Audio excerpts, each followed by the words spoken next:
Welcome to the Messy City Podcast, where we talk about creating the kinds of always changing, wonderfully messy cities and towns that we humans clearly love.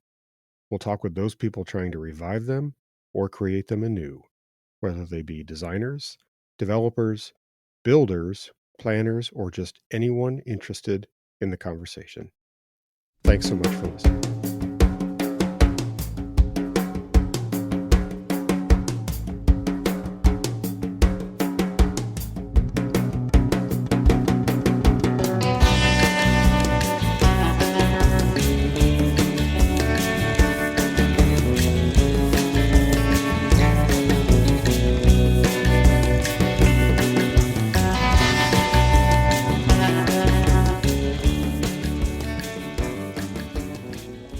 Welcome back to the Messy City Podcast. This is Kevin Klinkenberg. One of the things that I really enjoy is when worlds collide in my life. Things that I have interest in that are in very different worlds find themselves aligned with each other.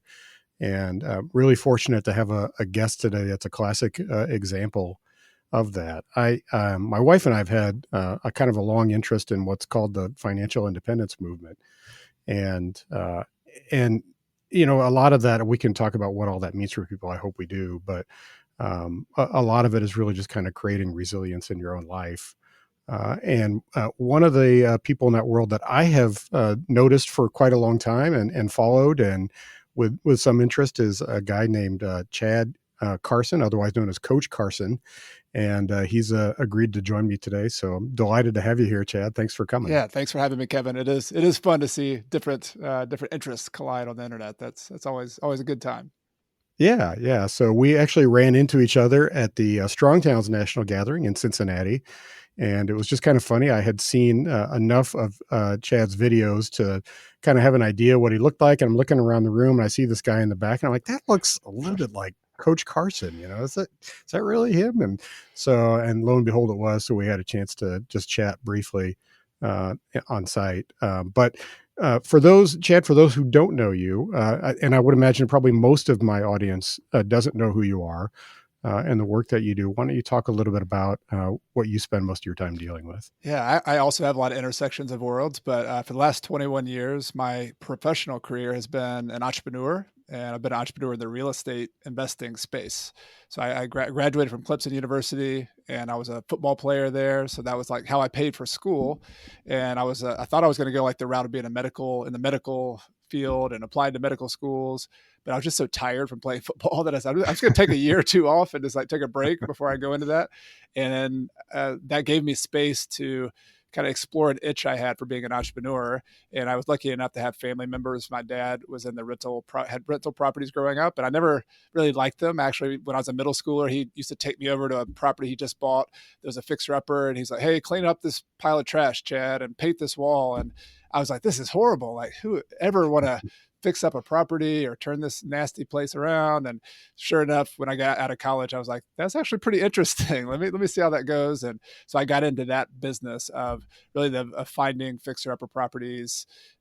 Initially just finding them for other people. I was in that world, I was called a bird dog, where I would just go and I didn't have any money. I didn't like a bird dog. I wasn't the one actually hunting the birds, but I would just point to them, and people who had resources and money would buy them, and I would make a little finder's fee every time that happened. But that taught me the business. It made me a little bit of money. I was living at home at that time, and it just got me. I decided, you know what? I don't ever want to do a real job. I'm just going to keep doing this. And it grew into a business where I found the funding for those deals. I got a business partner. The two of us found other partners to put up the money or private financing. We started flipping houses, fixing them up, reselling them just to make some money.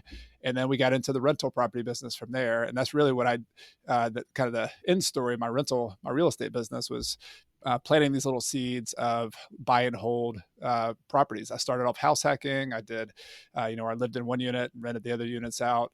And so that's been my core kind of financial career, how I made money.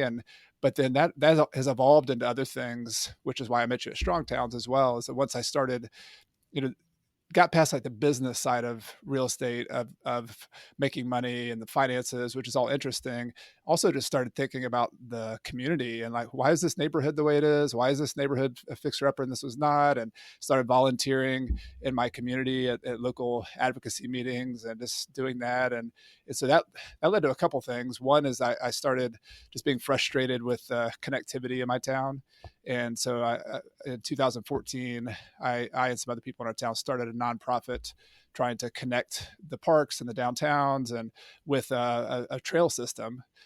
Little did I know that most towns that did that had like a railway that they it was abandoned and Hmm. they could like take over. And so I had to like crash course over 5 to 6 years just learning about easements and right of ways and the DOT and how difficult it is to work with the DOT. And Hmm. but we've yeah, we could talk more about that one, but that's been a passion project of mine, which is why I got interested in strong towns and local advocacy. And along the way, separate from that, I also started teaching other people how to do the thing that I love doing with real estate investing. And so I started a blog and a podcast and a YouTube channel. And what started off Hmm. as a hobby became a real thing. And people started reading it to my surprise. And people started watching my YouTube videos. So I have like a little media business with that. And I have a nonprofit that I'm a board member of and a founding member of that I'm super passionate about in my local community. And then the real estate investing actually takes a lot less of my time these days, but it's still kind of the main thing. Yeah, and so you've got a super active YouTube channel with a good following, and you're putting up a video, what, about once a week or so? Yeah, I have Yeah, the Coach Carson YouTube channel. It's also yeah, it's a podcast. So my podcast has evolved yeah. into the YouTube podcast as well. So that's my main thing there. Okay.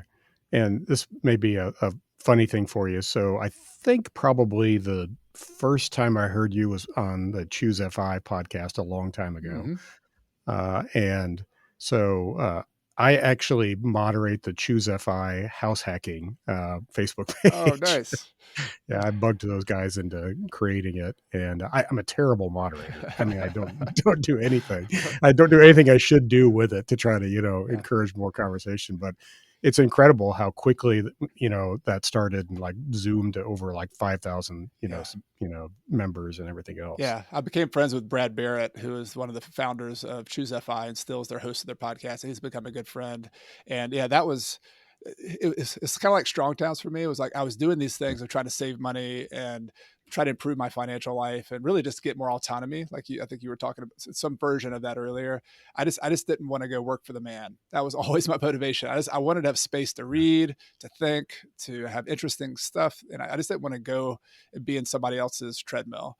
And that's pretty much to me what the financial independence movement is about. Is it kind of got hung up in the retirement idea that you're going to Yeah. retire early at 35 years old and sit on a beach with a pina colada.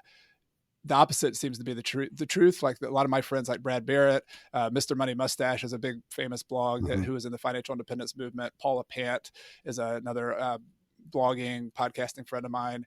All these people, you build these resources of financial independence early. You save money, you're frugal, but you do it so that you have this abundance of time and flexibility, and you can then cash those options in however you want. And for me and my family, my wife is a Spanish teacher, and so foreign languages have always been sort of our mutual passion in living, Hmm. particularly Latin America and Spain. And so we took our kids to live in Ecuador for 17 months in 2017. And they were 3 and 5 years old. We wanted them to become fluent early in their life, and that financial independence, having rental properties back at home, we could kind of put that on pause for a little bit and still have some income coming in. That allowed us to do that personal passion project and so that is, to me, that's financial independence. Advocacy in local communities is financial independence. Being able to do something, this for me has been like almost like a full-time job, being the working on trail transportation advocacy. And but I don't want to get paid. I don't care if I get paid. In fact, I'm spending a lot of money. I'm donating a lot of money on it, and that's great. I love that, because there's some entrepreneurial ventures that aren't, I don't think, always best suited for profit. You make your profit over Right. here, and then you free up this time and this energy to solve problems in your community. That honestly, there's just not many people who have the capacity to do that. So that's been a lot of fun. Yeah, I think I'm not sure how much people talk about that enough in the financial independence world. That one of the great luxuries it gives you is it gives you that ability to devote time and potentially money in a philanthropic way, yeah, in your own community and Yeah, make a difference there. I think that's really cool. yeah. I remember reading about how you took the family abroad for over a year, and that was kind of a source of inspiration for us as well. My wife and I have had this idea for quite some time that we would do something like that. Of course, we haven't done it yet, but we've done, Still we time. did, and there's still time. The kids are still young enough; they're 6 and 8.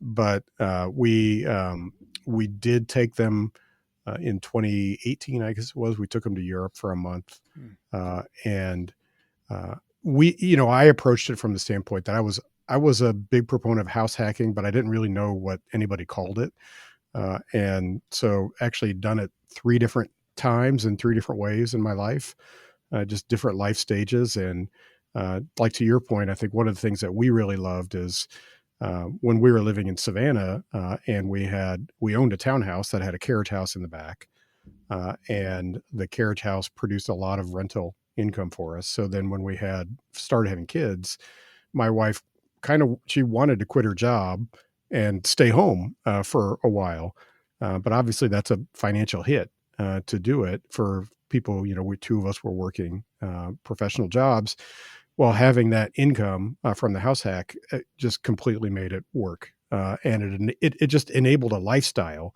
for us that we really wanted to live. And so we always felt like that was kind of a great luxury effect of that. And I think it's undersold. House hacking is something. If you look at the average budget, last time I looked at it in the United States, I think 30 to 40% of most people's budget is with housing.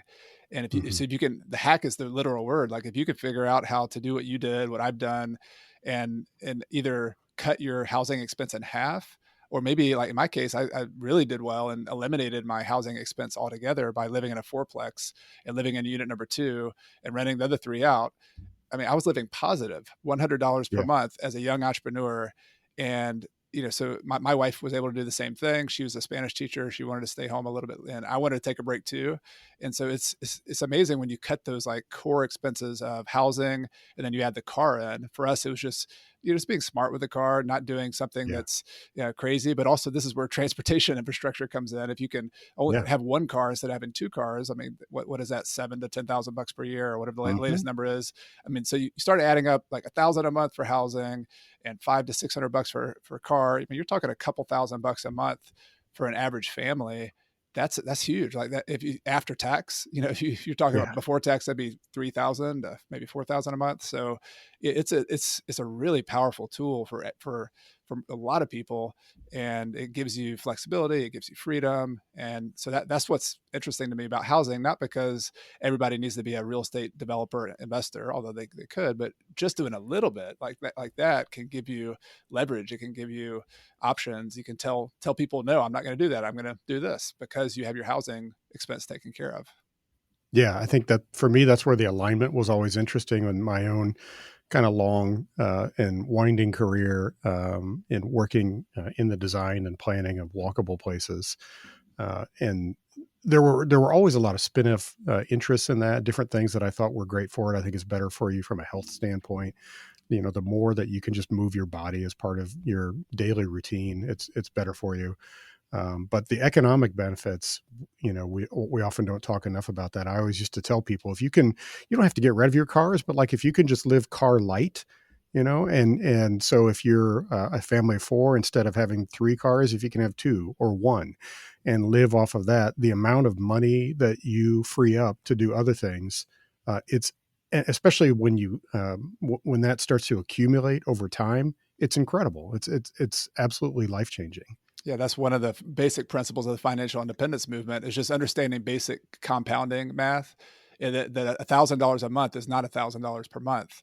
It's that number compounded. If you could invest that money, for example, and it grows at 7%. I'm putting myself on the spot here because I don't know the amount that compounds, but that number turns into 20,000 or 100,000 bucks over a 10, 20-year period.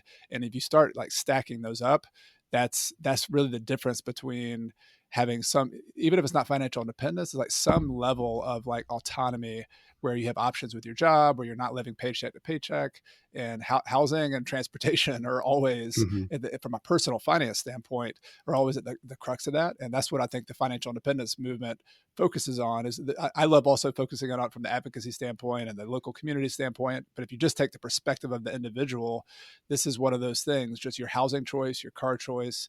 If possible, you can really change the trajectory of your own career, your own family's ability to have some options. Yeah. I think I remember one time, it might have been just like a joke or something on Twitter, but it was somebody who said something to the effect of, "If it weren't for all the money we spend on cars, we'd be a nation of millionaires," you know? Yeah, But, there we go. so anyway, so you start, having this interest in bike trails. So was that what was kind of the genesis of that? Was it more just trying to figure out, other ways to get around, sort of a healthy living thing, or how did you become interested? I've always been into fitness and exercise and athletics. So, I mean, I think part of that was just I walk around a lot. I just do that and to think. But I had young kids. I had a 2 or 3 year old, and I was pushing her in a stroller. And that really gave me that sort of visceral understanding of the community's infrastructure and in Mhm. a negative way. I live in a neighborhood that has a small neighborhood of single family houses, and I have to cross a state, what I didn't know is a state road, but it's a state road, and almost every road in South Carolina is a state road. By the way, that's another story. But Hmm. they you cross this road, and it's 35 miles per hour, but people go really fast. There's some blind spots. There's no sidewalks, and it's very unfriendly to pedestrians. And I felt that in a visceral way as a dad who's protective of his little girl, and I'm trying to play Frogger to go across the street to get to the Yeah. park that's a quarter mile away.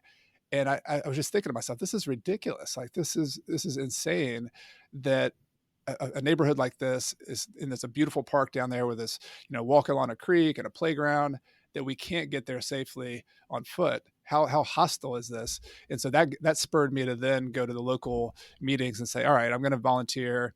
There's a local 10-year comprehensive plan, and I sat in on all these. I contributed as I could as a real estate entrepreneur, but this connectivity idea kept coming up over and over again. Like Clemson, where I live, is a small college town. We have 25,000 college students now. We have a lot of Hmm. faculty members, but it's a really tiny town. I mean, 17,000 was one of the last census numbers. I think it's 20,000 or so now.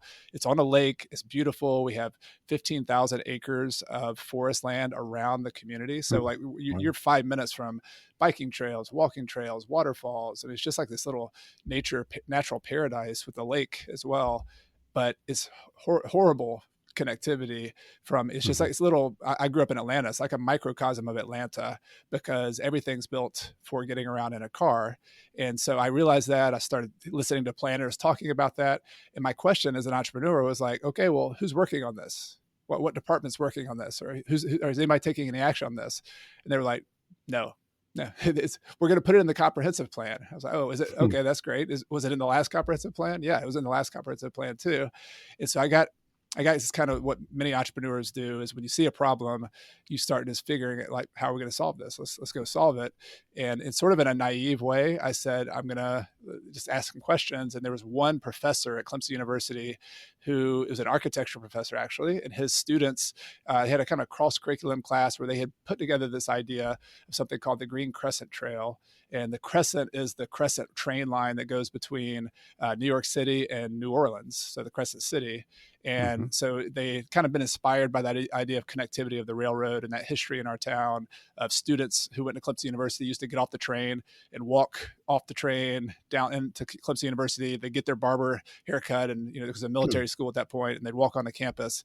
And so that kind of historical connection with the Crescent Line, and then green and the spaces around us, and the connection to the land was the inspiration. And they had this story, this whole idea. They had maps, and it was amazing. And I saw the little video, and I got so motivated by that I said, like, this has to happen. Like, this is really cool.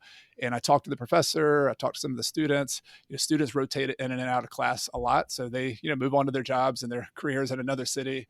But I started meeting with people and say, we got to do this, and some other entrepreneurs, that professor, and we formed a nonprofit. And one thing led to another, but we started getting some money for a master plan study. We started talking to landowners, and I can go into all the details and all the mistakes and frustrations that we had, but we started making progress. And that was 2014. So that was 10 years ago whenever we started it. Wow. So, I mean, yeah, I do have some questions, just getting into the weeds a little bit, for especially for people who have an interest in doing something similar. I guess the first question is like, you start identifying this problem, like who do you know how to call the very first time? You know, just try to get a hold of somebody at the city planning department, or I mean, Yeah. Clemson's a small town, so people are more accessible there. But who did you figure out who to call? Yeah, the city planner was very friendly, and she has moved on to another town, but I still kind of have connections with her on Facebook. And she was the one who said, "Yeah, this professor is working on it, and yes, connectivity is really important. Let's try." She was one of those young, just optimistic planners, and just Uh had huh. a good Yeah. just very friendly. So her name was Jennifer, and she was great. She gave me some good feedback. I wish I'd heard your podcast. Yeah, I wish I'd had Strong Towns. I wish I'd had like when I read The Walkable City by Jeff Speck, I was just like, Uh huh. oh my God, there's a world of people out here trying to do this thing too. Like this is great. Yeah. So I didn't have all those resources right away, but I just sort of fumbled around, asked questions, talked to professors. Being in a university is kind of nice because there's professors who are urban planners, there's professors who are architecture students, or architecture focuses on the community. So I just started asking questions and talking to people, but really approaching it. I think the entrepreneurial approach is you Hmm. stumble along, you set a short-term goal, you run into a wall that didn't work, turn around and go another direction. And I did a whole lot of like bumping into walls, and but I think the thing we did well was like having a vision, like just having, so we, as soon as we could, we started getting a name and a pictures and maps and talking to the community. And we didn't know exactly what we were Hmm. doing, but we sure were dreaming big and had a vision. And we were trying to, I think the thing I and some of our other early members tapped into was just this emotion that community members have of wanting to make their place better. And we made that our mission. We said our mission is to connect the places we love in our community with a safe alternative transportation network. We want to make it safe for me to push my kid in a stroller to the park. I've told that story hundreds of Hmm. times. And then other people started saying, yeah, I wish I could walk to the local, downtown, and that's a quarter of a mile away. Or we have a lot of international students in town who live in these apartments, and they're walking in the gutter, the ditch on the side of the road to try to get to the bus or to try to go to the grocery store because it's just not doable. Hmm. And so I think there's been a variety of different people, from the practical transportation side of things, from students, but then really the people we had to get on board were the local community members who actually don't really care anything about many of them don't really care anything about practical, commuting anywhere, going to the grocery store. They wanted to do it for recreation. And so we've sort of had to tap into like the recreational trail movement plus the actual practical use of transportation, which I was interested in, and try to connect those two and figure out how to get funding and to put all that Yeah. together. Yeah, there's actually so there's a guy in Dallas named Jason Roberts who created the Better Block, Mm. which is a pretty cool deal. And he has a great TED talk that's out there all the time where he talks a lot about, especially early on, just naming something, Mm. whatever it is, even if it's like you and one other person, just give it a name, create a logo, create a website. It's Yeah. super easy, and then all of a sudden people think it's a real thing. Yeah, exactly. There's a lot to that. Uh, so, then how did you go about, you said at some point you started finding some funding. What was the nature of that funding, and how did you figure out how to make that happen? Yeah, we had a local county council person who saw the vision, I guess, and it was inspired by it. And he had some recreational funds from the county that year that he could allocate. And I think it was $25,000. He allocated that 25 to our idea to do a feasibility study, and then the city of Clemson put in 5,000, the town of Central put in 1,000. We got Southern Wesleyan University, which is, there's a university in this little town of Central next to Clemson. They were on board, and then the city, I think the Clemson University also chimed in a little bit, although we had a hard time getting Clemson University on board at first, ironically. But Hmm. um, so basically, it's four entities, four local entities plus the county, all chipped in money, but mainly the county. And then we went through a process of hiring a local landscape architecture firm. I think it was Alta Planning. It ended up Hmm. doing Yeah. that. I guess not local, but so they came in. That was a lot of fun just to see how their process worked. And to this day, I still look at some of their maps and some of their estimates. If they put cost estimates together, they maps.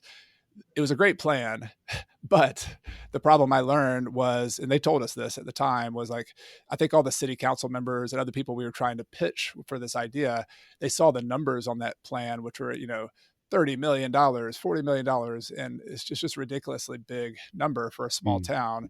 And understandably, they're like, yeah, this is not, we can't do this. And so we had a hard time figuring out the first little thing to do.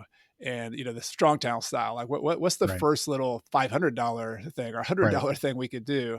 And I knew that concept, and we knew that concept, but it really had a hard time getting traction on that, but particularly because a lot of the segments we were trying to build on were in DOT right of ways, where we had to get a couple private easements.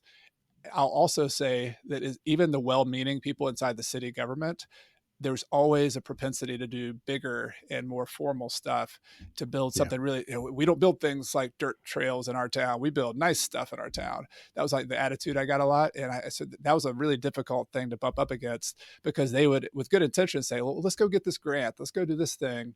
And the grant would take 6 months to apply for. We wouldn't get it.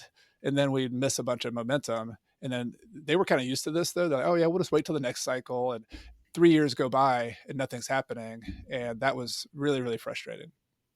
yeah, yeah. That once you learn a little bit about the government funding cycle, especially for transportation, it's very eye opening.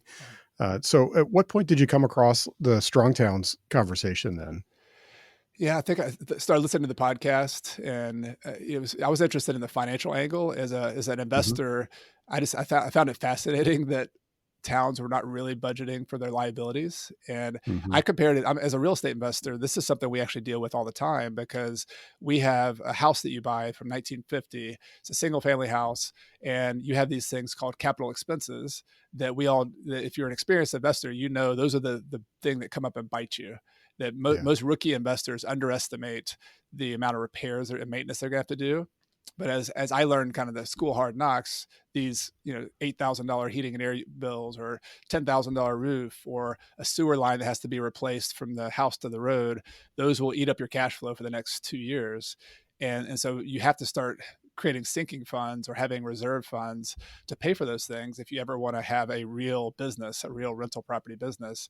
And it was fascinating to hear that cities aren't doing that. Like, wow, okay, so we have these 70-year capexes that are, they're not even budgeting for it, and hmm, that you're building these new construction properties. And so I was just fascinated by that math, and by the lack of conversation about that, and lack of awareness of that in many places.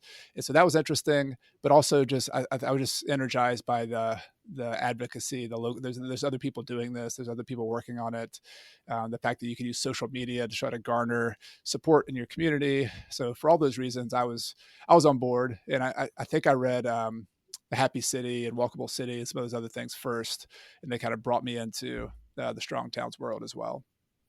and then has that have you been able to use that with any of your friends or neighbors or anything as a way to help broaden the conversation? Yeah, I think I bought all the city council members Walkable City at one point, and uh, I'm probably that annoying local person who I send city council members regularly Strong Towns articles and different things, and so yeah, I'm using that resource a bunch, and particularly YouTube videos I find, and podcasts I think are helpful. Books are great too, but I think having Hmm. little snippets of content, something somebody can watch in 10 minutes, can really change their perspective. And a video, as a YouTuber, I've really become a believer that YouTube videos they use all the senses to try to influence somebody. Right there, you're seeing Yeah. something. You can use visuals, you can show maps, you can show music if you want to.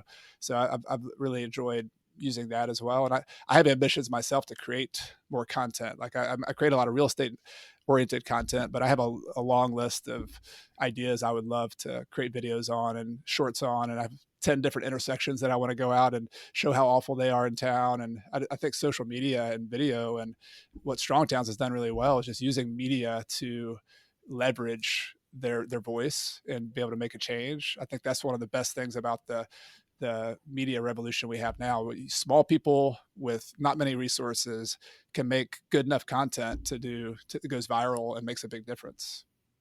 Yeah, I'm always amazed that I'll stumble on some sort of YouTube channel that I didn't even know existed that Yeah, was related to like urban planning or whatever, and I'll check it out, and they have like 600,000 subscribers or exactly. something. Exactly. It's just like, There's a wow, big what is that? audience. Big audience. Yeah, Isn't that amazing? Yeah. yeah. And then some of the folks out there like Not Just Bikes and others who have like literally millions of subscribers and produce really beautiful, incredible content. Yeah.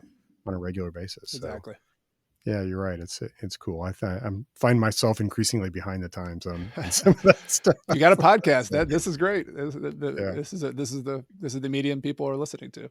The funny thing is I actually created a couple of videos probably almost 20 years ago at this point, that related more specifically to like street design. And it was really fun to do, but it was so early on, and the technology wasn't quite as good or as inexpensive yet. So I actually, hired like a marketing firm to create them for me, and it was really fun. And actually they got a ton of views, and I was excited for that. But it was just having a hard time justifying, paying that Yeah. amount of money to keep doing those sorts of things. Well, if you want to experiment and do a couple pilot projects, I've got my editors on the call and ready. I've got a graphic designer, so let's collab and we'll make a couple cool videos and I would love test to them do out on that. Coach Carson. Yeah, I'd love to do that. Like you, I have a longer list than I'll ever be able to get to, Yeah. of things like that. So one thing I'm curious about, so it was, you said it was Ecuador where you and your family went for 17 months. Is that Correct. right? Yes, it was. So how did that experience of living in a foreign country, how did that kind of shape your idea about how to get around a place? I would imagine, I mean, I'm going to make an assumption. It could be totally wrong here, but the assumption you're probably living in an older city where you were walking around most of the time. Yes, we lived in Cuenca, Ecuador. So Cuenca Okay. is a third biggest city in Ecuador.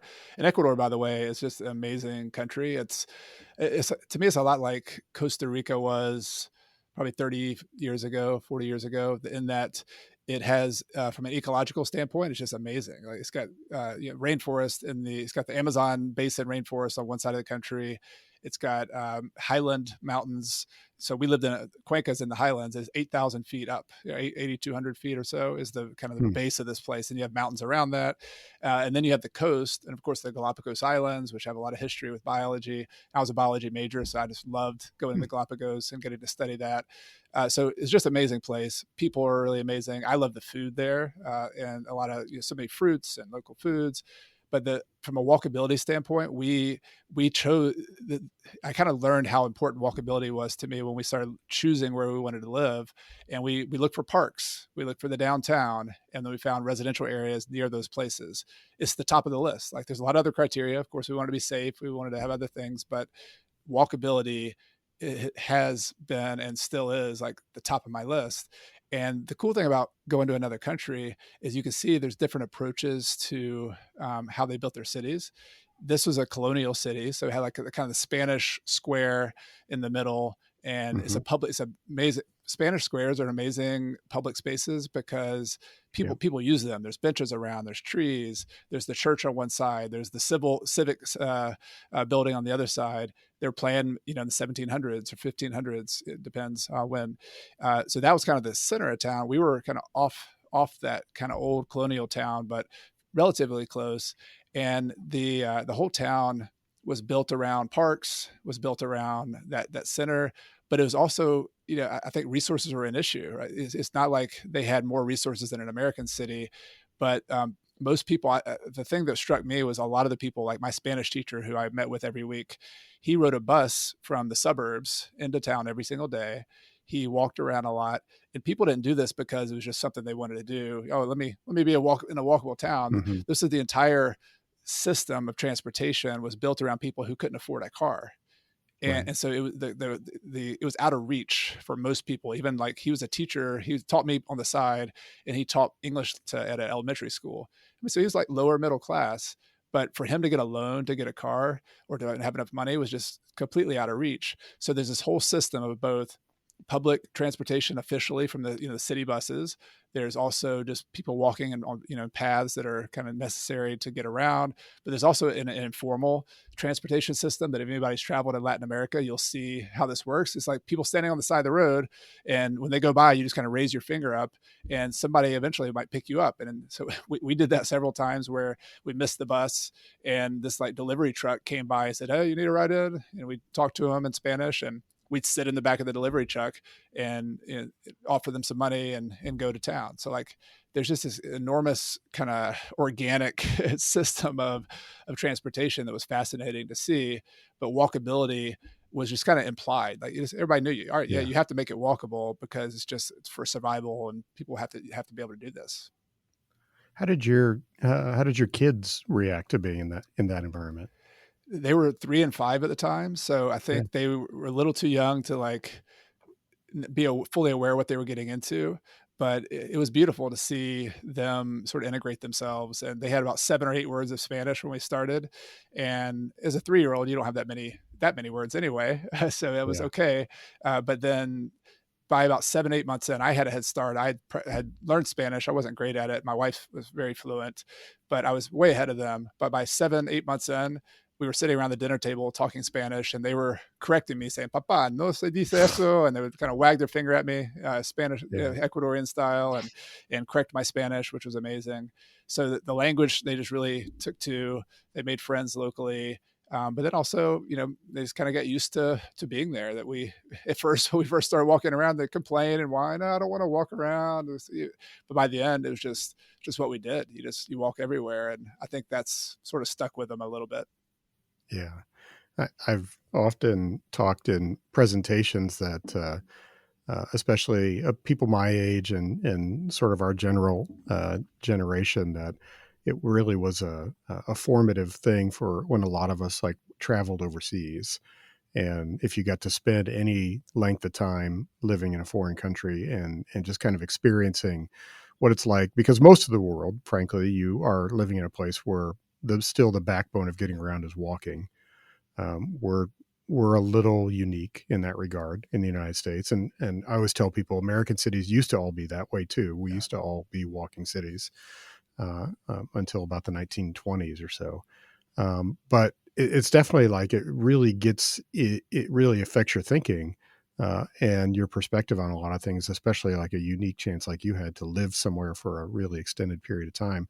What was the adjustment like coming home? Depression. And I'm literally mean that literally. It was my wife and I both had a really hard time. I think the kids did okay. Our older daughter had a hard time in school, just which I think's natural. When you go through a big Yeah, 17 months living somewhere else. Our younger daughter was in kindergarten, so everybody was new to kindergarten. She did okay, but my wife and I had transportation and lack of walkability was really the big deal because there was a lot of great things coming back.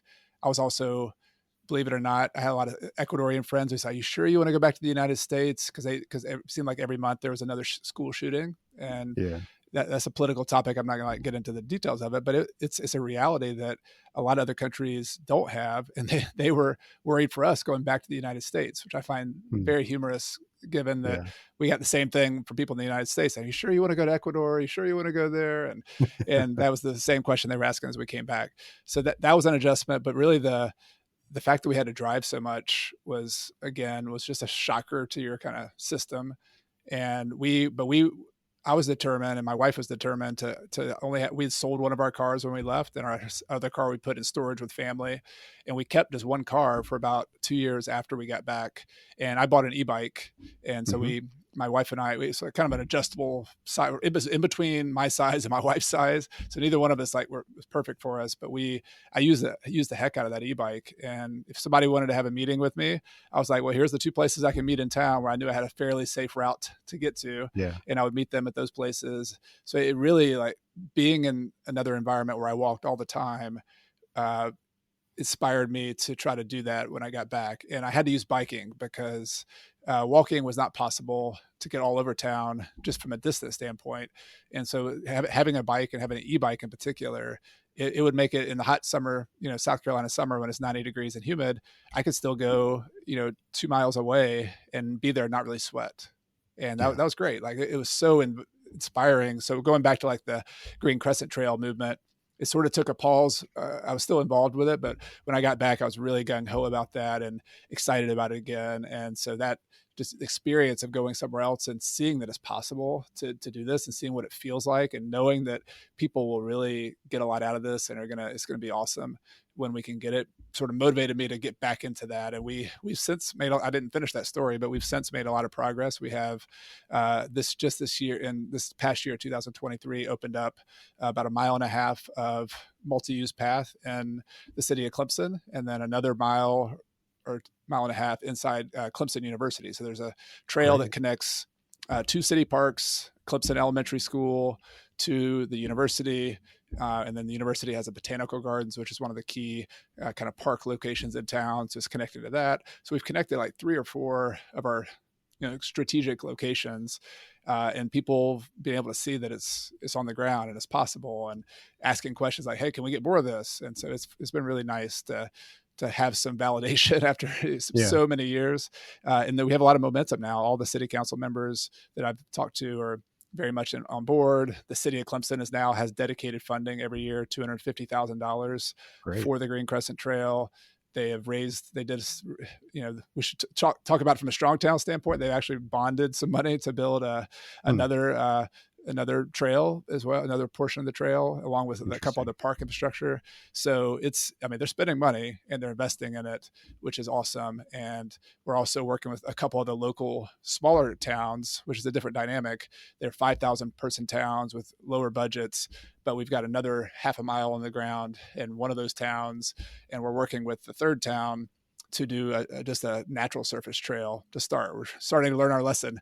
Hmm, We're working, like as we speak. We're working on, one of the city council members is working on getting easements from a couple property owners. One's a church, one's a historic foundation, and so we're getting our order of operations where we get the land secured, and then I think we're just going to try to see what's the lowest cost trail we can get on the ground and build a trailhead and just keep people using this and connect as small a location as we can, like a quarter mile, half a mile, and just get it on the ground, and then let people experience it. And they're going to say, well, we want more of this. And so then we yeah. can say, yeah, oh yeah, we do want more of this. What's the next step? And that's luckily we've learned a little bit, but I'm really excited about how it's coming together. And we have a 30 plus mile kind of map that we've kept updated. We're showing what the towns will look like when they're connected, what all the routes we're trying to connect are.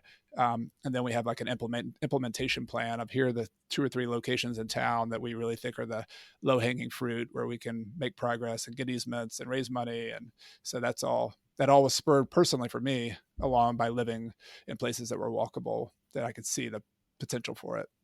That's amazing, and I mean, I think you're totally right that I have the same experience from a professional standpoint, but I've seen it time and time again when you have trail networks, when you have even like we have the streetcar system we have here in Kansas City. Oftentimes, the most challenging thing is just getting a little bit of it going, and then once people can see it and feel it, touch it, ride it, whatever, then they tend to want more.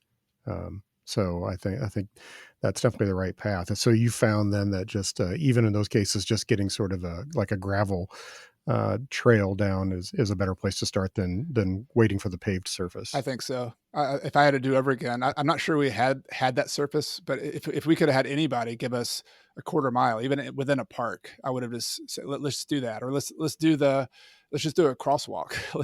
Yeah, Let's do a tactical urbanism. And we talked about that. I don't think we pressed it enough. I think we got talked out of that kind of stuff by well-meaning people, often planners or people who are like, hey, we're supportive of this, let's do this, but let's do it bigger, let's not do a little crosswalk. And I think that's a mistake. I think you lose momentum. You get, that person changes jobs, somebody, yep, city council people rotate off, and if you don't get mhm, some tangible quick progress on the ground through either temporary or otherwise, you're going to lose momentum. And it's kind of amazing we didn't get off track, because we went 5 or 6 years without anything on the ground, and we had a lot of supporters and we had a lot of maps and we had a lot of meetings, but it got really frustrating not having the actual stuff on the ground. So that was something if we did it over again, it would have found a way to do that. yeah. So has this been then like a gateway drug for you to the broader strong towns movement?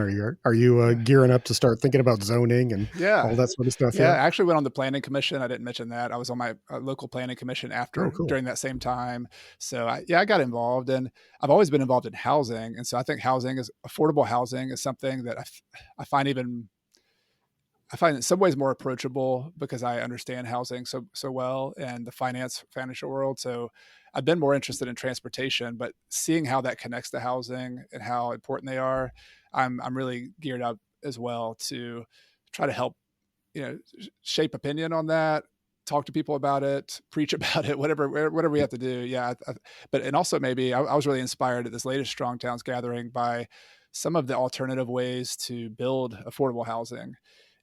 For me, the ADUs and cottages, that's always been in the vernacular for me in the real estate Hmm. investing world. And that's from a purely kind of, just financial independence movement. It makes a ton of sense. But to see that that's maybe a potential solution on a larger scale, I think is really exciting. And then I'm excited also.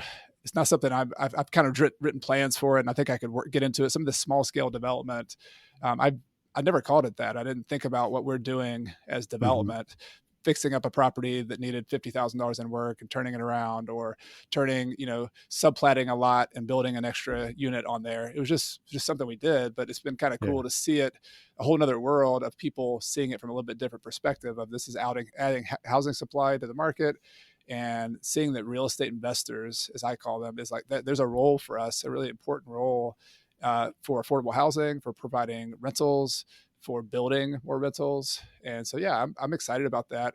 And I think I'm more in, I think, the financing role these days. Like I've done on the ground. I've managed all my properties myself. I've managed remodel projects.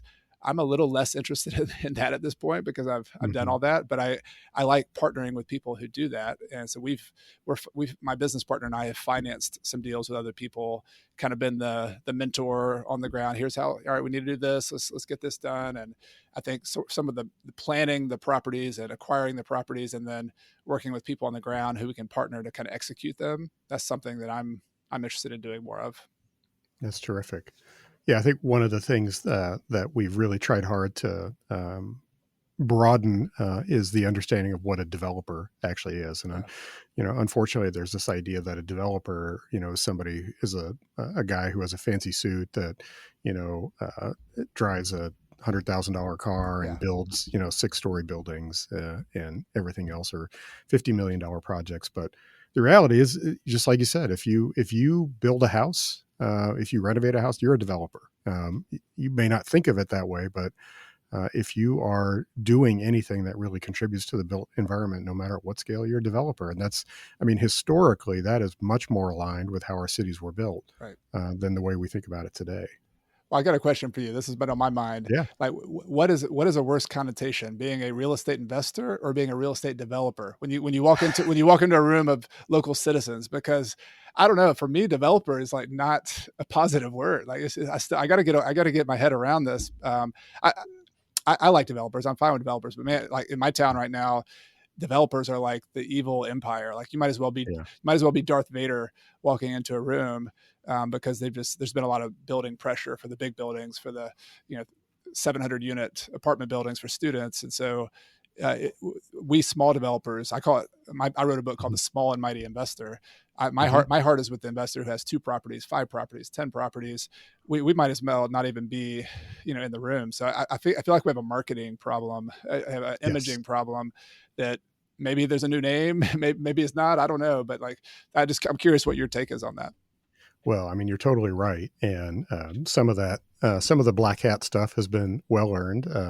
My good friend John Anderson, who was one of the founders of the Incremental Development Alliance, he used to always talk about how he was teaching people the dark arts of development, Yeah, yeah, exactly. we always we had a lot of fun with all that. But there's definitely been a lot of work to try to rebrand, what development is and what a developer is, and to try to almost think about it more. Uh, there is a field called community development. Uh, I I hesitate to call people community developers because there actually is like there's like whole federal programs that are tied to that term and everything else, and there are community development block grants and stuff like that.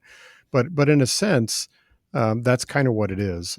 My friend Monty Anderson, who was also very big in the incremental development world, he likes to talk about people as farmers, and he really likes to encourage that language. That uh, if for people who want to do small scale development and really work in a community in your place, the idea is thinking about it like a farm. And first of all, to find your farm, whatever that is, that location that you care about, that you want to live in and invest in, literally for like the rest of your life, Hmm. because you want to have a positive transformative effect on it. And then the analogy, like a farmer, a farmer knows every blade of grass on their farm. They know where all the really productive areas are and the not productive areas are. They know what's going to work in different sections of their fields. And ultimately, that type of developer where you're just working in a community at a smaller scale, that's kind of the analogy. Yeah, I like that. Yeah, I think the word small is important. Keeping, Yeah. small versus big, and then I think one of the problems a lot of people have is that the bigger developers don't have skin in the game. Hmm. They don't have skin in the game in the local community. Like, even a big developer, if they live there and they had to bump into people in the grocery store Yeah. and have to see and talk to those people, that's a natural human pressure that we've always had when you live in a tribe or live in a community, where you couldn't just make an action or make a decision without thinking about how that affects your neighbor and your community. And you might make a decision that makes less profit so that you're not ashamed of being there. And Yeah. that's something when you're sitting in a desk in New York City, you don't have to make that decision. It's just a number on a piece of paper. And I find it annoying. I find it lame. And Hmm. it's always bothered me, like in the real estate investing sphere too, that, the big hedge funds, the big, you know, go big, 10x. That's kind of been like the aspiration for a lot of people in the financial world. It's like, once you grow up out of the single family houses and the duplexes, then you'll move up to like the real investing. And one of my mentors was a guy named John Schaub, and he's in Sarasota, Florida, and he's owned single family houses for 50 years. Like, that's what he thinks is the best from a selfish standpoint. And it's also from the community standpoint. His tenants benefit. He's had tenants who stay for 10, 20 years. They get to live in a nice community. So I don't know. I think I resonate a lot with that idea. But yeah, imaging and how do we frame that and how do we tell those stories is such an important part of the process. Yeah, I mean, I think we definitely put a big emphasis on the term small developer or incremental developer, and Yeah. there's probably better ways to talk about that. We have a local sort of meetup group that my friend Abby Newsham, who also has a great podcast on the Strong Towns Network, that she organizes. That's just small developers of Kansas City, and we have, I don't know, 20, 30, 40 people that come every week to a meeting where we kind of it's almost like a support group Yeah. in a lot of Yeah. ways. But as you allude to, there's such a vast gulf, like two different worlds in real estate development. There's the people who work at the hedge fund level, and they literally are doing projects anywhere in the world, and they're working with hundreds and hundreds of millions of dollars at a time to build projects everywhere. And then there's the people who work in communities, and they're probably getting their loans from a community bank, a locally owned or a regionally owned community bank, and they are your neighbors, and they are people you're going to run into. You're right; it's a huge difference. Yeah, night and day. Yeah, my only banker has been a guy who lives locally, goes to church locally. He runs on our trail now. He's like, I love this Green Crescent Trail, and he's running on Yeah. it. So that's the one of my favorite parts about the real estate investing business, but also how it spurs off into the trails and the housing advocacy and working on your local Hmm. planning commission, all the relationships you build and how organic that is and how mixed up that is. Like, it's a Yeah. really fun part of it. Well, it's an interesting drug that once you catch on to all this stuff, you Yeah. find yourself Yeah. going in a lot of different rabbit holes. I'm all in. Yeah. I'm in the rabbit hole. There's no doubt.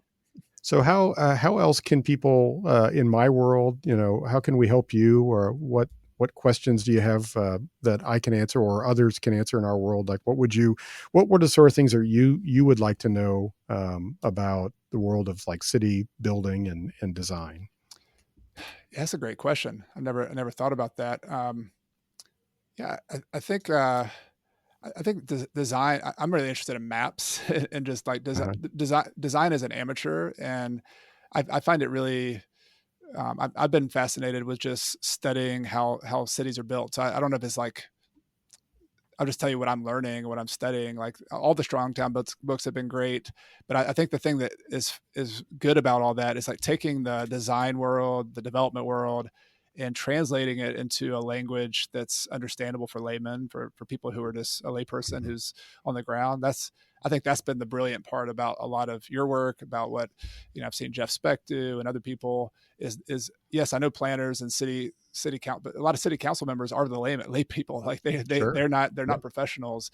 So that's kind of what I've been trying to do in my own world of real estate investing as well. Like, I feel if I have any kind of signature, is taking this complicated idea of math and finance and negotiation and evaluating neighborhoods and trying to simplify it and translate it into a common vernacular, something that's easy to understand, telling stories.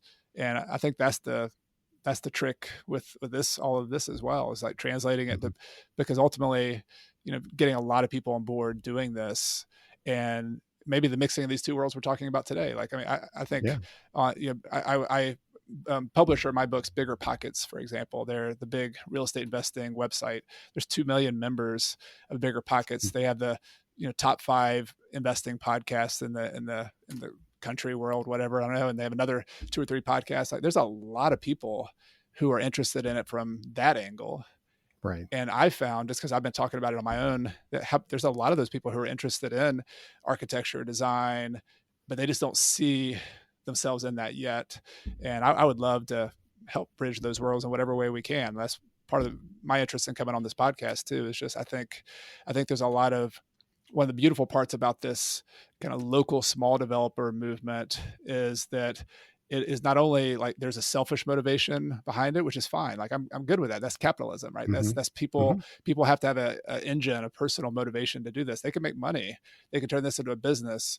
But then there's also, it's just people have an interest in their own communities and designing them. And they're curious about why it is that you can't cross this street the same way I was. And so I think, like, go back to your question. I think just continuing to open up the hood to show, like, here's how cities are built. Here's Yeah. why this intersection is the way it is.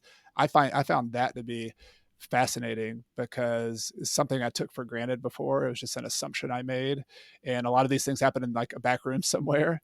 And so, like, bringing that to light and showing, like, no, here's why over the last 60 years cities are built this way, and here's how we can do it differently.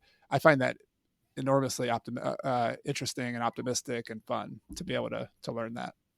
Yeah. And, my experience has certainly been that the people who are the most persistent, uh, and often it takes, way longer than you think anything should take to get done. But those people who are persistent and really have a passion for whatever it is in their community, that they're ultimately the ones who get things done. Right.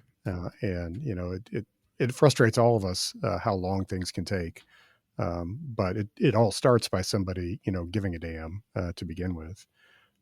It's funny, you talk about other people in our world, but like Pete from Mr. Money Mustache, Yeah. he's moving to Cul-de-sac, which is a pedestrian only community in Tempe, Arizona, which was designed by my friend Dan Perolik's Yeah. firm, Okay. Opticos Design, out of Berkeley, Small California. world. Yeah. I It's a went out and total visited small him there. world. He lived there for the winter, and I went and visited him in February. So Yeah, we all hung out in cul-de-sac and rode e-bikes. And nice. I think he missed his Colorado mountains a little bit too. So I think he's going to be back and forth between, visiting both. Yeah, But yeah, exactly. There's a ton of crossover between all these there worlds. is. Yeah, it's a funny thing. And the e-bike thing is a whole other topic we could get on some other time. I've also become an enormous fan. Yes. Just think, especially for American cities, they're they're just a game changer for getting around. Yeah. One last thing I'll just leave you with, since I know you're interested in maps and design, but um, if you really want to go down a rabbit hole, especially with your experience in Ecuador, you should look up the laws of the Indies, which was basically the Spanish laws for how they built cities and towns all over South Central and part of North America when they settled the area. And it's fascinating as hell. But those places, like you stated, were specifically laid out and documented in this sort of group of essentially like design laws. It's really interesting. Chad, last question for you. I can't remember this. Were you on any of the great national championship teams at Clemson? No, I tell people I set the stage for all of that, but I was not that good. So I went there in '98 through 2002. We played in a couple bowl games. I was we were in the top 10, top 20, something like that. But yeah, I had fun playing football, but I was not a national champion, and I got out of there without having any like serious injuries. You can judge That's whether I good. had any head injuries. Perhaps there was a few screws loose after that, but yeah, overall it paid for my school, and I'm very grateful for it. That's really cool. All right. Well, I want to thank you so much for doing this. Has been a lot of fun, and it was really great to run into you, and hope we can find a way to continue the conversation. Yeah, I look forward to staying in touch, and I have my reading to do now. So thank you for the recommendations, and No this has been a problem. lot of fun. All right. Thanks, Chad. Thanks. Take Thanks, care. Kevin.